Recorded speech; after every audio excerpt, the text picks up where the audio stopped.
Courier అయితే వచ్చింది.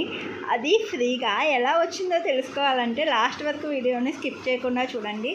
అసలు దీని మీదైతే ప్యాకింగ్ భలే ఉందండి, మోటివేషనల్ లాగా బాగుంది. ఓకే, ఇంకా ప్యాకింగ్ ఓపెన్ చేసి చూపిస్తా. ఆఫీస్లో మనకి చాలామందికి ఇన్సూరెన్స్ అయితే ప్రొవైడ్ చేస్తారు. మనం దాన్ని యూజ్ చేసినా యూజ్ చేసుకోకపోయినా మార్చ్ ఇయర్ ఎండింగ్కి కట్ అయిపోతాయి. సో మేము యూజ్ చేసుకోవాలని డిసైడ్ అయ్యామన్నమాట. మా ఆఫీస్లో వాళ్ళందరూ ఇలా ట్యాబ్లెట్స్ అనేవి పెట్టుకుంటూ ఉంటే నేను కూడా చూశాను.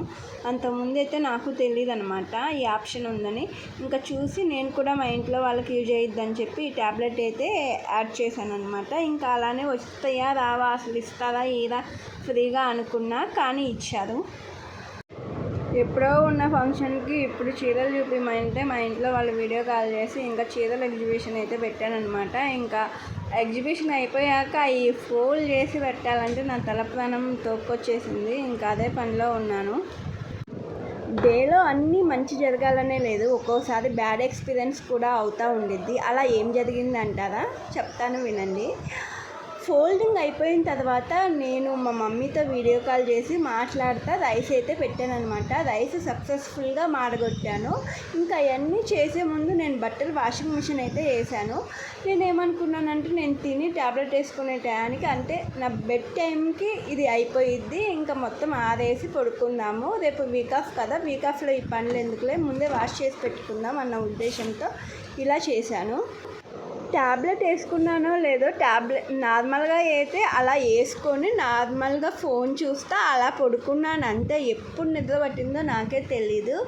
అసలు ఎగ్జాక్ట్గా చెప్పాలంటే ట్యాబ్లెట్ అనేది ఆ పెయిన్ వల్ల వేసుకున్నాను కదా, పవర్ అనేది ఎక్కువైపోయింది. అలా పడుకున్న దాన్ని నెక్స్ట్ డే నేను మార్నింగ్ 9 o'clockకి లేచాను.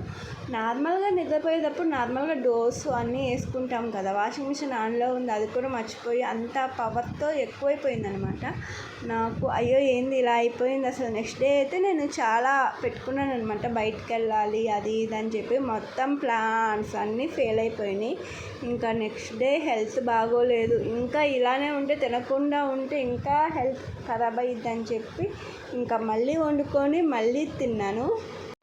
నార్మల్గా చాలామంది ఇళ్ళల్లో నేను గమనించింది ఏంటంటే, ఒక వర్కింగ్ ఉమెను ఏదైనా హెల్త్ ఇష్యూ అని చెప్పింది అనుకోండి, నేను ఇలా ఆఫీస్లో చేస్తా కష్టపడుతున్నా, నాకు హెల్త్ ఇష్యూ వచ్చింది, కనీసం ఎవరు కూడా నన్ను తిన్నావా తాగావా అని చెప్పి అడగట్లేదు, నన్ను పట్టించుకోవట్లేదు అన్న క్వశ్చన్ రేస్ చేశారంటే అటు ఆపోజిట్ సైడ్ వారి నుంచి వచ్చే రియాక్షన్ ఏంది చెప్పనా నేను? మా కోసం ఏమైనా జాబ్ చేస్తున్నావా, డబ్బులు సంపాదించి ఎవరికి ఇచ్చావు అని అంటారు. దానికి నేను అలా అనే వాళ్ళందరికీ ఒక క్లారిఫికేషన్ ఇస్తున్నా. అంతేలాగానే మా ఇంట్లో వాళ్ళు అలా అంటారని కాదు, నార్మల్గా క్లారిఫికేషన్ ఇస్తున్నాను అనమాట.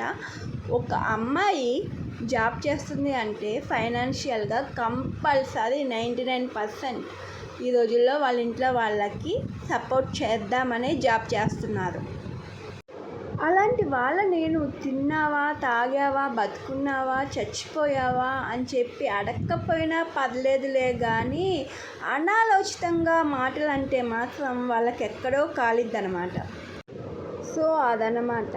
సో కాబట్టి ఒక్క మనిషిని మనిషిలాగా చూడండి.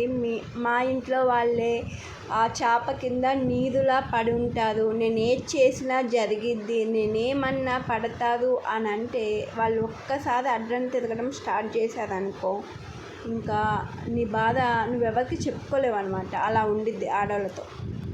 మంగళవారం కనుక ఆఫీస్ ఉన్నట్టయితే నా పరిస్థితి ఏమనేవాళ్ళో తెలుసా? వీడియో చేయడానికి టైం ఉండిద్ది, ఆఫీస్కి రావడానికి మాత్రం ఒంట్లో బాగోదా అని చెప్పి సింపుల్గా అడిగేసేవాళ్ళు అనమాట. నాకు వీకెండ్ అవ్వడం మంచిదయ్యింది. సో బతికిపోయాను. రేపు ఇంకా హెల్త్ బాగోపోతే నా పరిస్థితి ఏందో ఈ వీడియో రిలీజ్ అయితే. సో నేను ఎప్పుడైతే ఆఫీస్కి వెళ్తానో అదే రోజు ఈ వీడియో అప్లోడ్ చేస్తా. అప్పటిదాకా వీడియోస్ అప్లోడ్ చేయను. హెల్త్ బాగోలేనప్పుడే అమ్మని మిస్ అయ్యే ఫీలింగ్ ఎక్కువ వచ్చింది అనమాట. సో ఇదే అనమాట నా వీడియో మీకు నచ్చినట్లయితే లైక్ చేయండి, షేర్ చేయండి. Thanks for watching.